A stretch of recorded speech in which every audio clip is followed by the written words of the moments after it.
पाके तहरा के दुनिया भूलैनी तू हमके भुला गई। दर्द दिल के इहे दवाई बा, दर्द दिल के इहे दवाई बा।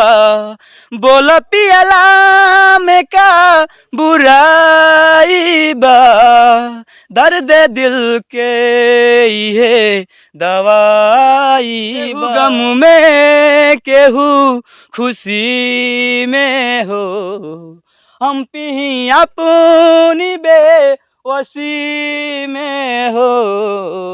बेवफा के बेवफाई। रात में बीबी पास में रहती है फिर भी साली की याद आती है? फिर भी आती है कभी कभी, सोचते हैं तो कौन गाना गाते हैं रात में जब याद आती है तो? यही गाते हैं। सपना के महल बनावे, दिल के थी भोली भाली दिल की थी तो दिल तो काट के ले गई। मेरे राजा तुझे निंदिया ना आए, काहे मेरे राजा तुझे निंदिया ना साली इनको छोड़ के चली गई है तो ये पागल हो गए और पागल होने के बाद एक गायक बन गए साली के वियोग में। तो काहे साली के वियोग में चले गए? साली के वियोग में इसलिए चल गए, याद आती थी पहले। याद आती थी साली की। तो साली से पहली बार कब मिले? पहली बार अपने शादी में मिले थे। शादी में मिले थे तो कुछ बातचीत हुई थी? हुई थी नहीं, से देखा देखा होगा था बस। उसको हम देखे थे, हमको वो देखी थी। मैंने खाली देखे देखी में आप दोनों को प्यार हो गया? हाँ, ऐसा ही हुआ था। आप अपने ही शादी करने गए थे? मैं अपना शादी करने गया था। अच्छा, शादी करने आप गए थे या प्यार हो गया साली से? ऐसा ही देख रहे थे। हाँ। थोड़ा उस समय जवान था, उटपटांग बातें सब दिन में बहाना। बीबी बगल में बैठी थी? बीबी नहीं थी उस समय, हमें जब घर में गए तब। अच्छा, घर में। तब बीबी को कब बताया कि हमको साली से प्यार हो गया? उसे बताया ही नहीं, ना पीटेगी नहीं। उसे क्या बताएंगे? तब बीबी पीटने लगेगी बताइएगा तो? उससे शादी की है, उससे प्रेम करें बोलेंगे तो पीटेगी नहीं। पीटेगी? पीटेगी नहीं। तब फिर ये कैसे पागल हो गए उसके प्यार में? घर पे मन नहीं लगता था? मन नहीं लगता है, गाना गुनगुनाता रहता हूँ। तो मैंने घर पे उसको उसका याद आता है तो क्या करते हैं? क्या करते हैं, बैठ कर कहीं साइड में गाना गाते हैं। कितना हाइट था साली की? हमारी इतना थी। तो उसकी याद में आप गाना गाते थे? हाँ, गाना तो कौन सा गाना? यही कोई कोई गाना, जख्मी गाना। मैंने आपके दिल को तार तार कर दी। कब कब याद आता है साली को? दिन भर में कई बार आता है? 2-3 बार। 2-3 बार? कब कब? सुबह को, शाम को, सुबह और एक रात को भी। रात को भी? रात में बीबी पास में रहती है फिर भी साली की याद आती है? फिर भी आती है कभी कभी, सोचते हैं तो कौन गाना गाते हैं रात में जब याद आती है तो? मन सपना के महल बनावे, मन सपना के महल बनावे।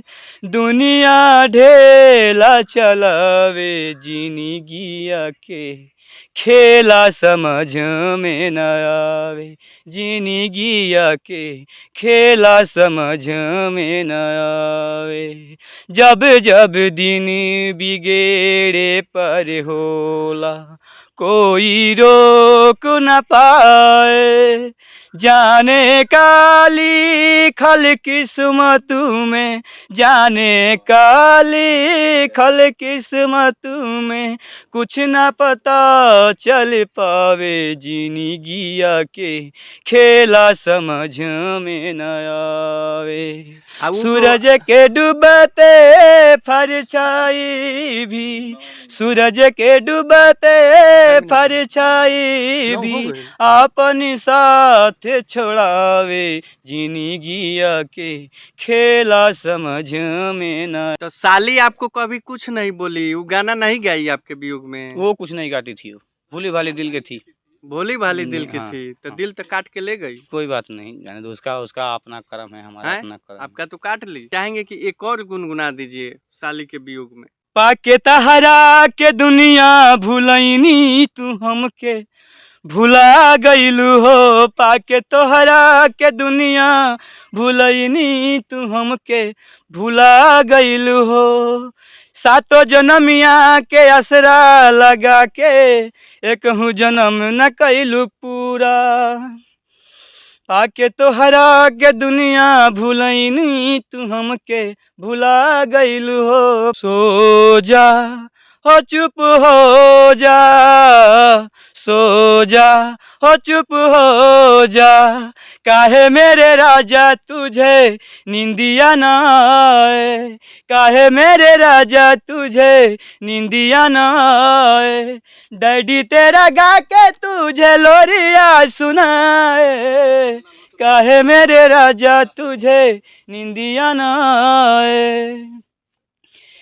तू मेरी जान है दिल का है टुकड़ा, तू मेरी जान है दिल का है टुकड़ा, हर घड़ी निहारता हूँ मैं तेरा मुखड़ा, तू मेरी जान है दिल का है टुकड़ा, हर घड़ी निहारता हूँ मैं तेरा मुखड़ा, पवन झकोरा तुझे झूले में झुलाए, काहे मेरे राजा तुझे निंदिया ना आए। क्या बात, बहुत शानदार है गाना। और हम चाहेंगे कि लास्ट चलते चलते एक आपके साली के लिए जो सबसे ज्यादा पसंद हो। हाँ। दर्द दिल के ये दवाई बा, दर्द दिल के ये दवाई बा, बोल पियला में का बुराई बा, दर्द दिल के ये दवाई बा, केहू गम में केहू खुशी में हो, हम पी अपनी बेवसी में हो, बेवफा के बेवफाई बा।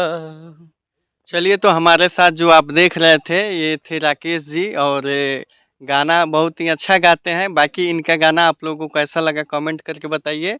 और जो ये वियोग में है, वियोगी का क्या हाल होता है ये आप लोग देख ही लिए कि इनको खुदे समझ में नहीं आ रहा है कि हाँ कि क्या करें क्या नहीं करें। बाकी आप लोग कमेंट जरूर कीजिए, फेसबुक पे देख रहे हैं तो फॉलो जरूर कीजिए, और यूट्यूब पे देख रहे हैं तो सब्सक्राइब जरूर कीजिए, और कमेंट तो जरूर कीजिए। बाकी वीडियो देखने के लिए बहुत बहुत धन्यवाद।